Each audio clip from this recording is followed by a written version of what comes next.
Assalamualaikum warahmatullahi wabarakatuh. Saya Muhammad Idham Hassani dari NIM 2019050110111 maaf, semester 5 Prodi PAI.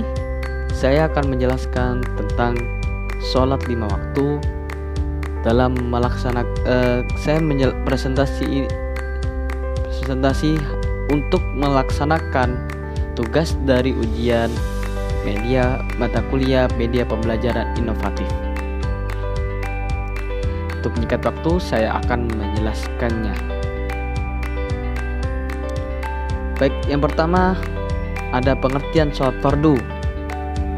Selama ini kita melaksanakan sholat fardu 5 waktu sehari semalam. Tahukah kamu apa yang dimaksud dengan sholat? Secara bahasa,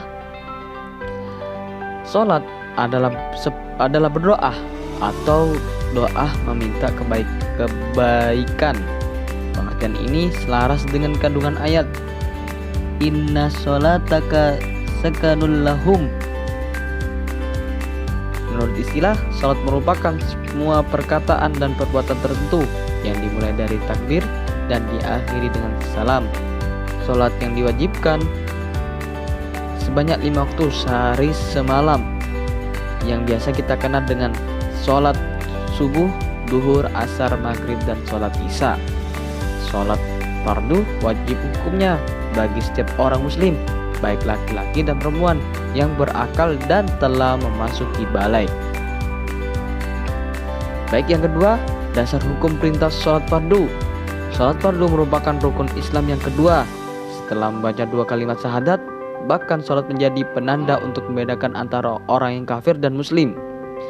Oleh karena pentingnya kedudukan sholat bagi setiap muslim, banyak ayat-ayat Al-Quran yang menegaskan perintah untuk melaksanakannya. Allah Subhanahu wa Ta'ala berfirman, Bismillahirrahmanirrahim. Faqimus sholata wa atuz zakata wa'tasimu billahi huwa maulakum fa ni'mal maula wa ni'man nasir. Yang artinya, maka laksanakanlah sholat dan tunaikanlah zakat dan berpegang teguhlah kepada agama Allah. Dialah pelindungmu, Dia sebaik-baik pelindung dan sebaik-baik penolong. Baik, selanjutnya Rasulullah SAW bersabda, Bunyal Islam alal khams, syahadati an la ilaha illallah wa anna Muhammadur Rasulullah wa iqamis shalah wa ita'iz zakah wa hajjil baiti wa shaumi ramadan. Rawahu Bukhari wa Muslim. Yang artinya, Islam ditegakkan di atas 5 perkara, yaitu bersaksi bahwa tidak ada Tuhan selain Allah dan bahwa Nabi Muhammad adalah utusan Allah, mendirikan sholat, mengeluarkan zakat, menunaikan ibadah haji, dan berpuasa pada bulan Ramadan. Hadis riwayat Bukhari dan Muslim. Yang ketiga, syarat wajib dan syarat sah sholat.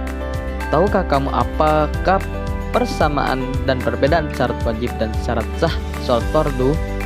Syarat wajib merupakan ketentuan yang berakibat pada diwajibkan melaksanakan sholat. Tidak terpenuhinya salah satu persyaratan akan menggugurkan hukum wajibnya sholat. Syarat sah adalah ketentuan-ketentuan yang harus dipenuhi sebelum pelaksanaan sholat. Tidak terpenuhinya salah satu persyaratan, maka akibatnya sholatnya tidak sah. Untuk syarat wajib sholat sebagai berikut. Yang 1, beragama Islam, baik laki-laki maupun perempuan. Yang kedua, telah memasuki akil atau itu pun balik. Namun bagi anak-anak yang melaksanakan tetap sah sholatnya selama sudah mumayyiz, yaitu sudah mampu membedakan mana yang benar, mana yang salah. Yang ketiga, tidak hilang akalnya karena gila, pingsan, terkena obat bius ataupun mengkonsumsi sesuatu yang memabukkan. Akibatnya hukumnya, orang gila tidak terkena dosa jika meninggalkan sholat, tapi jika sembuh disunahkan mengqadha atau mengganti sholat yang ditinggalkan saat dia masih keadaan gila. Yang orang bisa tidak terkena dosa jika meninggalkan sholat, tetapi jika siuman, jika sembuh disunahkan mengkodoknya syarat sholat yang ditinggalkan. Atau orang terefek obat bius tidak terkena dosa jika meninggalkan sholat, tapi jika siuman disunahkan mengkodok mengganti sholat yang ditinggalkan. Sama halnya dengan orang mabuk terkena dosa meninggalkan sholat karena dia kan orang mabuk masih keadaan sadar.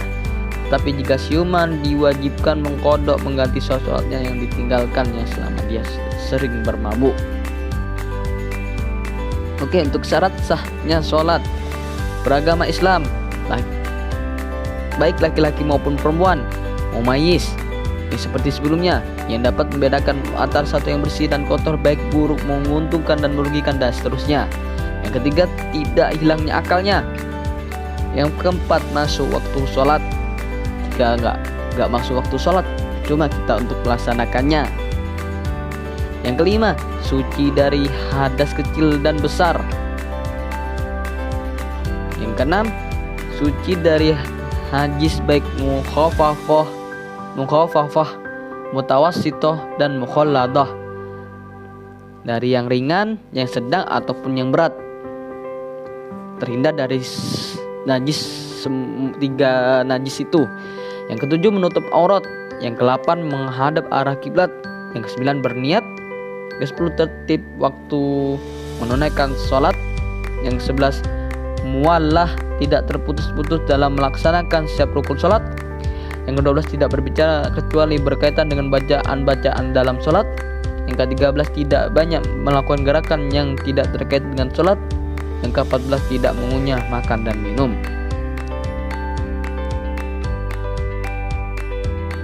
Yang keempat, perkara-perkara yang membatalkan sholat. Ada beberapa hal jika dilakukan dalam sholat maka akan memberikan sholat, yaitu membatalkan sholat, yaitu perkara-perkara di bawah ini. Yang pertama, karena berbicara.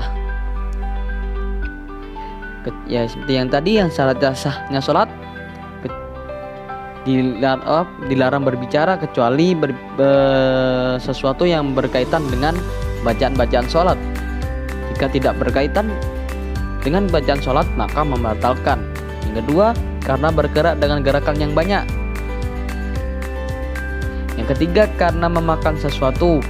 Keempat, karena meninggalkan rukun-rukun sholat dengan sengaja. Yang kelima, karena berniat memutuskan sholatnya atau ragu akan hal itu. Yang keenam, karena memanjangkan rukun sholat yang pendek. Yang ketujuh, karena terbukanya aurat ketika sholat. Yang kedelapan, karena terkena najis ketika sholat. Yang kesembilan, karena berhadas ketika sholat. Yang kesepuluh, karena berpaling dari kiblat. Yang ke-11, karena tidak memenuhi syarat-syarat rukun sholat. Sekian, mungkin begitu saja presentasi yang bisa saya jelaskan. Mohon lebihnya mohon maaf apabila ada kekurangan dan salah tutur kata. Saya meminta maaf sebesar-besarnya. Wa akhirul kalam. Assalamualaikum warahmatullahi wabarakatuh.